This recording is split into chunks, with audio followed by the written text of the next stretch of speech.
Thank you very much. Hey, it's Coffin is Alive. I look at comic books new and old. Today I'm looking at a new comic book, Justice League Unlimited number 4 from DC Comics. It was a $3.99 book. Thanks again for clicking on the video. Please subscribe if you haven't yet. This book is written by Mark Waid. Got Dan Mora on artwork and Tamara Bonvillain on colors, and a pretty great creative team. Really cool cover here by Dan Mora. I love covers that have a speech bubble on it. It's just got that great comic book aesthetic. I love that. And some cool, really great colors here too throughout this entire book. I really like them on the cover here as well. The yellow color showing the fire coming up below Batman and Martian Manhunter here. This is something that doesn't really happen in the book, although this does kind of encapsulate everything going on in the book, so I do like that. Got the Inferno in the background, these cloaked characters. They're the main bad guys of this comic book, this entire series so far. All 4 issues have basically revolved around this Inferno group trying to destroy natural elements on Earth, like rainforests. So in this issue particularly, we got the Justice League trying to protect the rainforest, which doesn't really sound all that interesting, but the artwork in here really makes up for maybe that lack of an interesting plot. And then the last issue we saw Swamp Thing get burned up by Inferno. So we've got Mr. Terrific offering Tefe, the daughter of Swamp Thing, a card into the Justice League Unlimited here. So again, as you can see, some really interesting use of color here in this book. All the blues and reds here when they're in the computer room. The green here. So she's the most powerful person who has a connection to the green, which is why they've come to ask her to join their battle here. I really like this use of color here too. Almost looks like watercolor, but the rainforest is being burnt up here.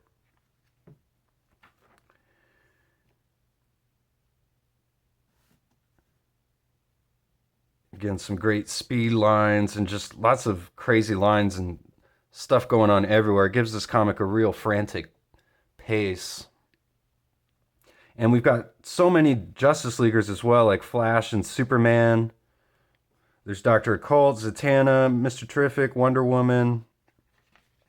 All these characters trying to fight against these giant like towers that have been erected by the Inferno, and they're burning everything up, and they're trying to destroy these towers and save like 30 million people all at once. But they know they can't save all these people at once, so they're just trying to put a stop to the giant Inferno. And Aquaman had gone after Swamp Thing in the previous issue, so they're using powers of magic from Zatanna and Dr. Occult, combining them with the powers of the daughter of Swamp Thing and Aquaman's new powers as well, which he's able to control water, which is a new thing for Aquaman. I think is really cool. He took Mara's powers after the events of Absolute Power. A whole bunch of heroes' powers got switched around, including Martian Manhunter here, that's who this is. He's shapeshifted, so you can't tell who he is, but Batman's been hunting him down as he left the Justice League after he got his telepathic powers taken away. We get this ad for the new Absolute Martian Manhunter as well. I think that's a nice placed ad right in the middle of this interlude involving Martian Manhunter here. It's going to be written by Dennis Camp and Javier Rodriguez doing the artwork. A really interesting look to this upcoming Absolute Martian Manhunter. Might have to check that out. So Batman's just basically telling Martian Manhunter that He understands he lost his telepathic powers. He says it must be excruciating, but he's the most important member of the Justice League and he needs to come back to him, basically. So we're back in the rainforest here again, just crazy colors, pinks and blues and yellows and oranges here. And just wild line work as well. This is really cool looking. Just they're in the green, Tefe and Aquaman, and they're combining their powers here to fight against the Inferno.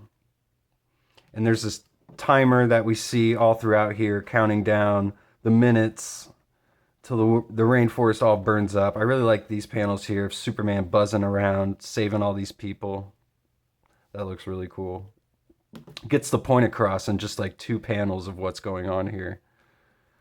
So the Inferno, one of the members of this supervillain group, they're like, we're not really sure what they are. They're like alien life forms or something, supernatural aliens or something, but they say that they've already won. And he tells Aquaman he's literally out of his element. There's no sea creatures to weaponize.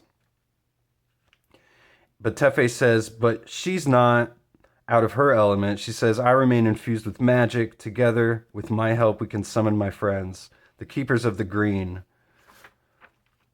So using Aquaman to like summon the creatures of the green like he would sea creatures here. And they start to battle back against Inferno here. It's kind of vague how they kind of do it, but they start to regrow the rainforest here. And I really like all these really small panels of all the heroes. Again, a really good use of all these characters. There's so many characters in this book. Trying to juggle them is a huge task for any writer or artist. And I think both the artist and writer are doing a great job of using all the characters coming together, using their different powers, trying to get everybody a little spot here in this book, because they're, again, it's Justice League Unlimited, so it's almost like the Legion of Superheroes, where there's just all the heroes have basically been invited into the Justice League. So then we get this great splash page here, the best page in the whole book. You get Swamp Thing's face here in this rainforest being reconstructed. The Justice League takes a deep breath now that they've won. Swamp Thing's daughter says, lose my number, I'm not a Justice Leaguer. I only came to protect the green.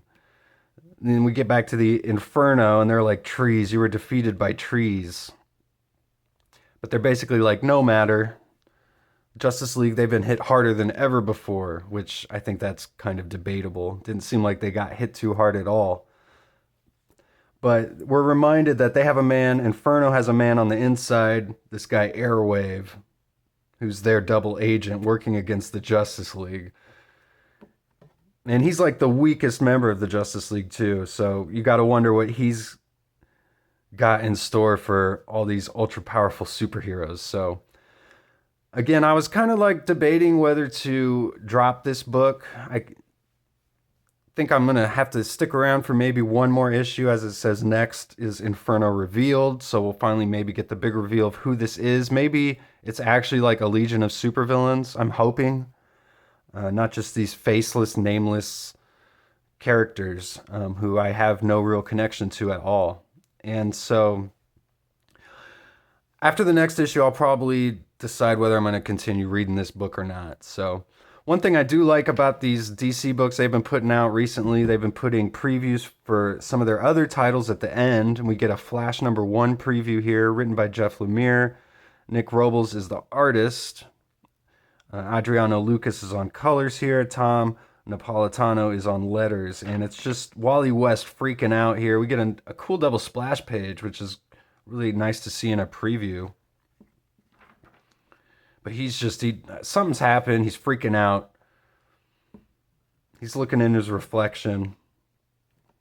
He says he knows who he is. He's Wally West. So then we get a preview for the Green Lantern Corps #1 as well. We kind of just meet the characters that we're going to see in this book. And we see the reveal that Sinestro will be a part of this team.